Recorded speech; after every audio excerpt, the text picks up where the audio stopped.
అందరికీ జై శ్రీరామ్. హిందువుల పండుగలు ఎప్పుడు వస్తూనే ఉంటాయి. మొన్న శ్రీరామ నవమి వచ్చింది, ఇప్పుడు రాబోయే హనుమాన్ జయంతి కార్యక్రమం ఉన్నది. హిందువులందరూ హనుమంతుని మీద భక్తితోటి ప్రేమ కొద్దీ 41 రోజులు కఠోర దీక్ష, ఈ ఎండాకాలంలో కఠోర దీక్ష ఉండి వాళ్ళు దీక్ష చేస్తూ స్వామిని శ్రీరామ జయరామ జయరామ అంటూ రాముణ్ణి హనుమంతును జయ హనుమాన్ అని తలుచుకుంటూ అందరూ స్వామివారి భక్తిలో ఉంటే కేవలం బీఆర్ఎస్ కు సంబంధించిన కుటుంబం ఏదైతున్నదో గతంలో కేసీఆర్ గారు ఇందుగాళ్ళు బొందుగాళ్ళు అన్నారు. అదేవిధంగా కేటీఆర్ స్థానిక ఎమ్మెల్యే కేటీఆర్ జై శ్రీరామ్ అంటే కడుపు నిండుతుందా, జై శ్రీరామ్ అంటే ఉద్యోగాలు వస్తాయా అన్నారు. అదేవిధంగా వాళ్ళ చెల్లె కూడా హిందువులను కించపరిచే విధంగా మాట్లాడారు. అసలు ఒక్కొక్క సమయంలో కేటీఆర్ అనే వ్యక్తి ఏం చెప్తాడంటే నేను హిందువు కాదు నాస్తికుణ్ణి అని చెప్పుకుంటాడు. ఇటువంటి నాస్తికుడా మరి ఈయన హిందువా? మొదల ఆయన తెలియజేయాల్సిన విషయం ఏంటంటే ఆయన నాస్తికుడా హిందువా అనేది సిరిసిల్ల నియోజకవర్గ ప్రజలకు తెలియజేయవలసిన అవసరం ఉన్నది.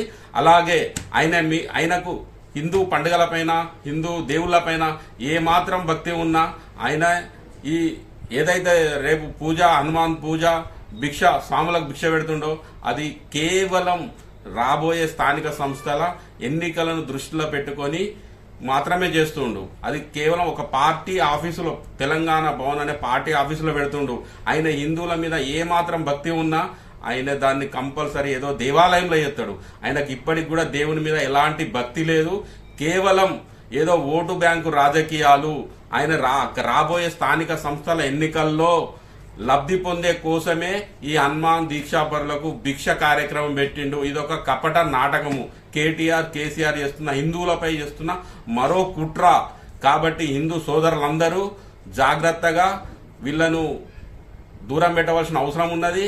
వీళ్ళు ఎట్లా అంటే హిందువుల మీద విషం చెబుతుర్రు. ఆయన బహిరంగంగా గతంలో అన్న వ్యాఖ్యలపైన, శ్రీరాముని పైన చేసిన వ్యాఖ్యలపైన, హనుమంతుని పైన చేసిన వ్యాఖ్యలపైన బహిరంగ క్షమాపణ చెప్పాలి.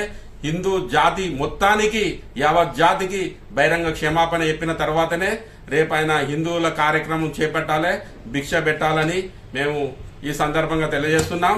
హిందూ సోదరులు బీఆర్ఎస్ లో కూడా ఉన్నారు, వాళ్ళు కూడా గ్రహించాలి. మన హిందూ పండుగలు వచ్చినప్పుడు కేటీఆర్ ప్రవర్తన ఏ రకంగా ఉంటుంది, అదే ముస్లిం రంజాన్ వచ్చినప్పుడు ఏ రకంగా ఉంటుంది. ముస్లింల పండుగ వస్తే రంజాన్ టోపీ పెట్టుకుంటుండు, టోపీ పెట్టుకొని మస్జిద్లకు పోతుండు, వాళ్ళ షాదీఖానాలకు పోతుండు, అన్నిట్లకు పోతుండు, ఒకరు ఆలింగనాలు చేసుకొని భోజనాలు ఒకరికొకరు తినిపించుకుంటుర్రు. మరి అదే హిందూ పండుగలు వస్తే ఏ సందర్భంలో ఎవరిని గలవడు. ఆయన నేను నాస్తికుడు, నాకు అన్ని సమానమే అంటాడు. ఇదే విషయము ఆయన నోటి ద్వారా ఆయన హిందువా లేకపోతే నాస్తికుడా తెలియజేయవలసిన అవసరం ఉన్నది. ఆయన రేపు ఖచ్చితంగా ఏదో ఒకటి తెలియజేయాలి.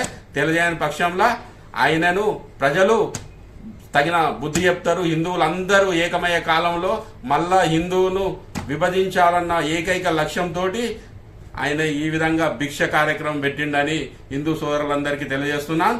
ఇటువంటి కుట్రలను తిప్పికొట్టవలసిన అవసరము ఎంతైనా ఉంది. కాబట్టి హిందువులందరూ ఇటువంటి దొంగ డ్రామాలు మేము భక్తులమని చెప్పుకుంటున్న వచ్చిన ఇటువంటి దొంగ భక్తులను గుర్తిస్తారని అనుకుంటూ ఈయనకు మంచి బుద్ధి ప్రసాదించాలని ఆ దేవుని ప్రార్థిస్తున్నాను. భారత్ మాతాకి జై.